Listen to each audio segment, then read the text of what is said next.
जय हिंद दोस्तों। आज पुनः जो होता है रेलवे में जो होता है आरपीएफ एसआई का जो एग्ज़ाम हुआ था आपका 9 तारीख को, उसमें से कुछ का एग्ज़ाम में आए प्रश्न को लेकर आए हैं और कुछ जो होता है आपका प्रीवियस ईयर का क्वेश्चन है। इसमें से पहला क्वेश्चन आपका है रेलवे में मलेरिया मलेरिया रोग प्रभावित करता है। कहता है कि मलेरिया रोग जो होता है किसको प्रभावित करता है। ऑप्शन ए में जो होता है आपका दिया हुआ है हृदय, बी में है फेफड़ा, सी में है पलिया, डी में है वृक्क।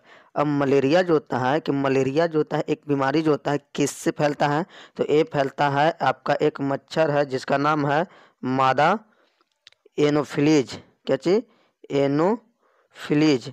मादा एनोफिलीज एनोफिलीज मादा एनोफिलीज मच्छर के काटने से जो होता है कि आपका जो होता है कि मलेरिया नामक बीमारी फैलता है। यह मादा एनोफिलीज कैसे फैलता है? इसके अंदर जो मच्छर के अंदर जो होता है लार्वा जो होता है, लार जो होता है, उसमें एक परजीवी होता है जिसका नाम है आपका प्लाज्मोडियम। प्लाज्मोडियम क्या है? प्लाज्मोडियम। क्या नाम है? प्लाज्मोडियम। यह प्लाज्मोडियम जो होता है एक प्रकार का परजीवी है जो मादा एनोफिलीज मच्छर के लार्वा में पाया जाता है। और जब यह मादा एनोफिलीज मच्छर जो होता है कि हम लोग को काटता है तो काटने के बाद उस लार से जो होता है प्लाज्मोडियम जो होता है हमारे ब्लड में चला जाता है। और ब्लड में जाने के बाद यह प्लाज्मोडियम जो होता है हमारे शरीर में एक बीमारी फैलाता है जिसका नाम है मलेरिया। और वह जाकर किसको जो होता है आपको प्रभावित कर देता है, तो वो कर देता है आपका पलीहा को कर देता है। किसको कर दिया है? पलीहा को जो होता है कि प्रभावित कर देता है। तो इसलिए मलेरिया रोग प्रभावित करता है किसको? पलीहा को। इसलिए राइट आंसर हो जाएगा आपका ऑप्शन नंबर सी जो होता है पलीहा। Next question. चॉकलेट स्वास्थ्य के लिए हानिकारक होता है। आपको पता है कि चॉकलेट जो होता है स्वास्थ्य के लिए क्या होता है? हानिकारक होता है। किस लिए होता है? इसमें क्या चीज पाया जाता है जो स्वास्थ्य के लिए हानिकारक होता है? ऑप्शन ए में दिया है कोबाल्ट, बी में है निकेल, सी में जिंक, डी में है लेड।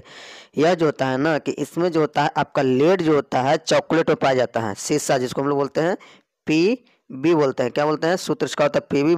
पूछ सकता है कि लेड का सूत्र क्या होता है, तो पीबी होता है। अब पीबी जो होता है हमारे शरीर में मुख्य रूप से जो होता है आपका दांत को जो होता है कि क्या करता है? हानिकारक करता है, जिससे दांत जो होता है क्या करने लगता है? आपका सड़ने लगेगा। सड़ने लगेगा। क्या करेगा? दांत आपका सड़ने लगेगा। तो चॉकलेट में पाए जाने वाले लेड के कारण हमारा दांत क्या होता है? सड़ने लगता है, जिससे हमारा शरीर पे बुरा प्रभाव पड़ता है। इसलिए इसका राइट आंसर हो जाएगा आपका option number D lead. Next question. अब यहाँ पे कहता है कि दूर दृष्टि से पीड़ित व्यक्ति की स्पर्श दूरी की न्यूनतम दूरी क्या है। अब कहा जाता है कि यहाँ पे जो होता है कि दूर दृष्टि आपका एक जो होता है कि दोष है। पीड़ित व्यक्ति को स्पष्ट दृष्टि की न्यूनतम दूरी क्या है, मतलब वह किन दूरी को नहीं देख पाएगा। तो वहाँ पे जो होता है कि कहा जाता है ऑप्शन ए में है 20 सेंटीमीटर, बी में है 24 सेंटीमीटर, सी में है 25 सेंटीमीटर, डी में है 15 सेंटीमीटर। तो कोई भी व्यक्ति जो होता है आपको जो होता है स्पष्ट दृष्टि की न्यूनतम दूरी कितना होता है? आपका 25 सेंटीमीटर होता है। अगर इससे ज़्यादा अगर हो जाता है, अगर इससे ज़्यादा हो जाता है तो वह व्यक्ति उस वस्तु को स्पष्ट रूप से नहीं देख पाएगा। क्या करेगा? नहीं देख पाएगा। मुक्ता इसे पूछ देगा कि स्पष्ट दृष्टि का न्यूनतम दूरी कितना होता है, तो 25 सेंटीमीटर। तो वहाँ पे पीड़ित हो गया है। ये पीड़ित मतलब उसको इससे क्या होता है कि आपका दोता दिखाई नहीं दे रहा, तो इसके लिए 25 सेंटीमीटर से वो क्या हो जाएगा? अधिक हो जाएगा। क्या हो जाएगा? आपका अधिक हो जाएगा। तो यहाँ पे जो होता है आपका ऑप्शन दिया हुआ है आपका सी में 25 सेंटीमीटर से क्या हो जाएगा? अधिक हो जाएगा। इसलिए इसका राइट आंसर हो जाएगा आपका option number C. Next question. Myopia से क्या तात्पर्य है? मायोपिया से क्या तात्पर्य है कहने का मतलब होता है कि मायोपिया जो होता है इसी में से किसी एक का दूसरा नाम है। या दीर्घ दृष्टि दोष का है, या निकट दृष्टि दोष का है, या वक्रता का है, कि रतौंधी का है। इसमें से आपको एक छांटना है जो उसी का दोबारा नाम है, दूसरा नाम है। तो इसमें जो होता है आपको हम बता रहे हैं कि इसमें जो होता है कि आपका दूरदृष्टि दोष जो होता है आपका जो होता है निकट दृष्टि दोष। क्या होता है? निकट दृष्टि दोष। निकट दृष्टि दोष को ही हम लोग इसको मायोपिया बोलते हैं। क्या बोलते हैं? मायोपिया बोलेंगे। क्या बोलेंगे? मायोपिया। मायोपिया बोलेंगे। क्या बोलेंगे? मायोपिया बोलेंगे। तो आपका दूर आपका दूर दृष्टि हो जाएगा। ये दूर, इसको लिख लीजिए आपका दूर। अब दूर दृष्टि दोष जो होता है आपका दूर दृष्टि दोष का भी एक दूसरा नाम होगा। तो दूर दृष्टि दोष का आपका जो होता है हाइपरेपिया बोलते हैं। क्या बोलते हैं? रोपिया, हाइपरोपिया, क्या बोलेंगे? हाइपरोपिया बोलेंगे। क्या बोलेंगे इसको? हाइपरोपिया बोलेंगे। यह जो होता है हाइपरोपिया को बोलेगा। तो पूछ देगा कि हाइरोपिया किससे संबंधित है? तो दूर दृष्टि दोष से। मायोपिया किससे संबंधित है? तो निकट दृष्टि दोष से। अब इस दूर को दूर करने के लिए हम लोग जो होता है कि लेंस का प्रयोग करते हैं। वह लेंस को भी कभी पूछ देता है कि निकट दृष्टि दोष को दूर करने के लिए कौन सा लेंस प्रयोग करते हैं, दूर दृष्टि दोष को दूर करने के लिए कौन सा लेंस का प्रयोग करते हैं। तो इसमें आपका एक ट्रिक है, दूर दूर। दूर का मतलब हुआ कितना शब्द? 2 शब्द। तो 2 शब्द में लेंस को जो होता है 3 शब्द में कन्वर्ट कर दीजिएगा। तो दूर को मतलब हम लेंस पे करेंगे तो क्या हो जाएगा? उ त ल। कितना हो गया? उ त ल। इसमें कितना हो गया? 3 हो गया। तो 2 वाला 3 और 3 वाला को 4 करना है। तो दूर में किसका प्रयोग करेंगे हम लोग? उत्तल लेंस का करेंगे। जबकि नजदीक, नजदीक या निकट, निकट, तो निकट में कितने शब्द आ गए? 1 2 3 3। तो इसमें जो होता है हम किस लेंस का उपयोग करेंगे? अवतल। किसका करेंगे? अवतल। कितना हो गया? 4 अक्षर का हो गया। तो इस तरह से आप इसको याद रख सकते भी हैं। दूर दृष्टि दोष से हम लोग उत्तल लेंस के माध्यम से दूर कर सकते हैं। निकट दृष्टि दोष को दूर करने के लिए हम लोग अवतल लेंस का प्रयोग करते हैं। दूर में 2 है तो लेंस हम लोग 3 वाला लेंगे, और निकट में 3 है तो हम लेंस जो होते हैं 4 वाला लेंगे। इस तरह से आपका क्वेश्चन बनते रहता है। तो इसका मायोपिया का तात्पर्य किससे था? आपका निकट दृष्टि दोष से था, इसलिए इसका ऑप्शन नंबर आपका बी हो जाएगा राइट आंसर। नेक्स्ट क्वेश्चन अब कहता है कि केल्विन स्केल पर मानव शरीर का तापमान कितना होता है। अब कहा जाता है कि केल्विन पे, हमको केल्विन पे बताना है। किस पे बताना है? केल्विन पे बताना है। जैसे आपका फॉरेनहाइट पे एक होता है, क्या होता है?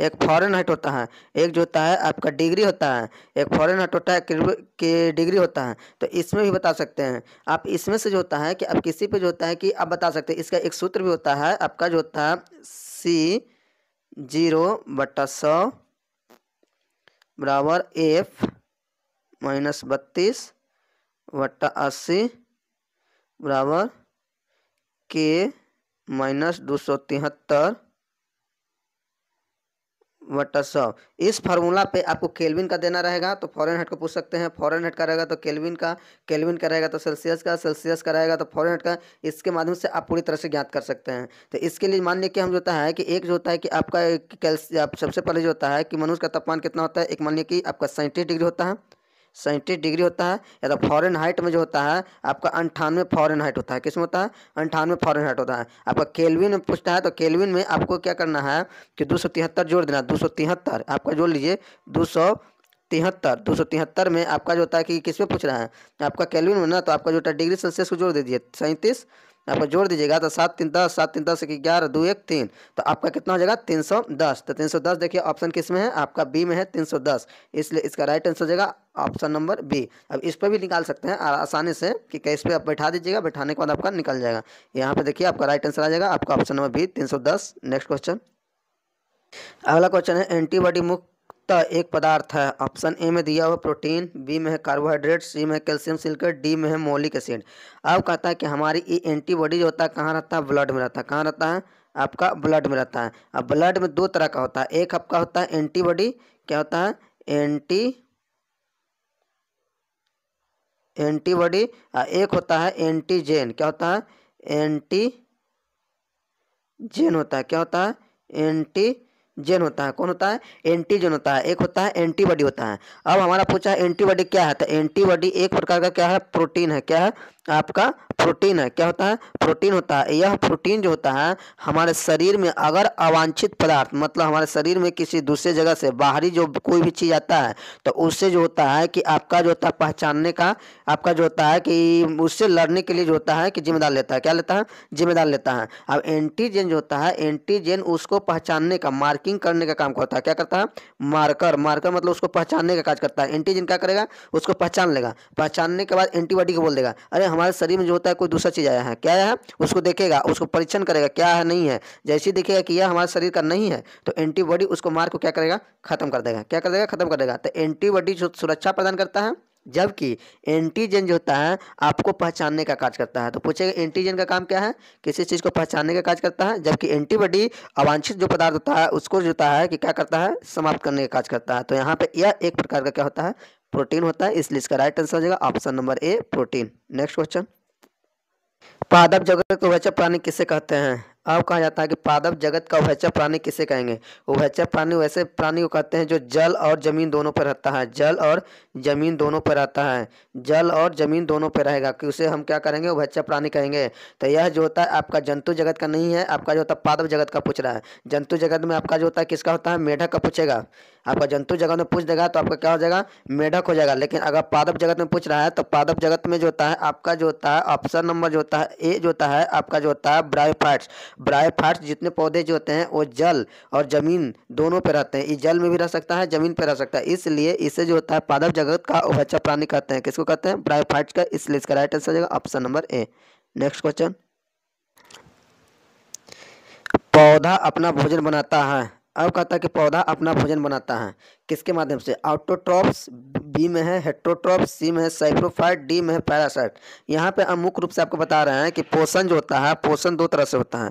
क्या होता है? पोषण दो तरह से होता है। एक को बोलते हैं पर पोषण या एक को बोलते हैं स्वपोषण। स्वपोषण, स्वपोषण, और दूसरा को बोलते हैं पर पोषण। क्या बोलते हैं? पर पोषण। क्या बोलेंगे? पर पोषण बोलेंगे। अब स्वपोषण और पर पोषण, स्वपोषण को ही इंग्लिश में हम लोग बोलते हैं आउटोट्रॉफ बोलते हैं। क्या बोलते हैं? आउटोट्रॉफ बोलेंगे। क्या बोलेंगे? आउटोट्रॉफ बोलेंगे। जबकि जो होता है पर पोषण को हम लोग क्या बोलेंगे? हेट्रोट्रॉफ। हेट्रोट्रॉफ बोलेंगे। ये आपका इंग्लिश शब्द दिया हुआ है। आउटोट्रॉफ मतलब स्वपोषण, हेट्रोट्रॉफ मतलब पर पोषण। तो यहाँ पे जो होता है कि स्वपोषण किसे कहेंगे? स्वपोषण कहने का मतलब होता है कि वैसे जीव जो अपना भोजन स्वयं बनाता है, जबकि पर पोषण कहता है कि वैसे जीव अपना भोजन स्वयं न बनाकर किसी दूसरे पे क्या करता है? आश्रित रहता है। तो यहाँ पे जो होता है पौधे जो होते हैं अपना भोजन जो होते हैं क्या बनाते हैं? स्वयं बनाते हैं। क्या करते हैं? स्वयं बनाते हैं। भोजन जो होता है पौधे जो होते हैं अपना क्या बनाते हैं? स्वयं बनाते हैं। तो जब स्वयं अपना भोजन बनाएंगे तो स्वयं भोजन बनाने वालों को हम लोग क्या बोलेंगे? आउटोट्रॉफ बोलेंगे, जिसे हिंदी में हम लोग स्वपोषण बोलते हैं। तो आपका यहाँ पे दिया हुआ है आपका आउटोट्रॉफ, लेकिन वैसे जीव जो आपका जो होता है भोजन स्वयं नहीं बनाता उससे हम क्या कहेंगे? पर पोषण हेट्रोट्रॉफ बोलेंगे। जैसे मनुष्य, कुत्ता, बिल्ली, ये सब जो होता है क्या होता है? आपका पर पोषण होगा। तो अगर पर पोषण में पूछेगा तो हेट्रोट्रॉफ में इसका एग्जाम्पल दीजिएगा, जबकि स्वपोषण आउटोट्रॉफ में पूछेगा तो आपका पेड़ पौधे को बताना है, क्योंकि वह खुद अपना भोजन बनाता है। तो यहाँ हमारे बारे में क्या पूछा है? पौधे के बारे में। इसलिए पौधा जो अपना भोजन बनाता है उससे हम क्या कहेंगे? आउटोट्रॉफ बोलेंगे, स्वपोषण बोलेंगे, क्योंकि अपना भोजन खुद बनाता है। इसलिए इसका राइट आंसर हो जाएगा option number A. Next question, शैवाल सबसे प्राचीन पौधे हैं जो रहता है। अब कहता है शैवाल जो होता है आपका सबसे प्राचीन पौधा है, और सबसे प्राचीन पौधा है तो अब ये जो होता है आपका रहता कहाँ है? कीचड़ में रहता है कि वायु में रहता है कि पानी में रहता है कि रेत में रहता है? तो यह जो होता है कि पौधे जितने भी जो होते हैं सभी के सभी पौधे शैवाल जो होते हैं वो आपका जो होता है जल में रहते हैं। किस में रहते हैं? जल में रहते हैं, पानी में रहते हैं। इसलिए इसका राइट आंसर हो जाएगा आपका ऑप्शन नंबर सी, पानी।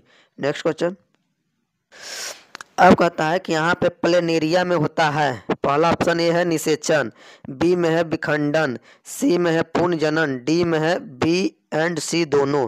अब कहता है कि प्लेनेरिया, मान लिया कि ये प्लेनेरिया है आपका, एक मान लीजिए प्लेनेरिया में जो होता है कि आपका जो होता है कि होता कैसे, सबसे पहले ये देखेंगे। तो मान लीजिए कि ये पौधा है, ये पौधा में जो होता है कभी कभी होता है कि विखंडन होता है। विखंडन कहने का मतलब होता है कि कोई भी जीव वो अपना जो होता है कली, कोई भी पार्ट्स को तोड़कर उससे एक नए जीव का निर्माण हो जाता है। उससे जो होता है हम क्या कहेंगे? विखंडन बोलेंगे।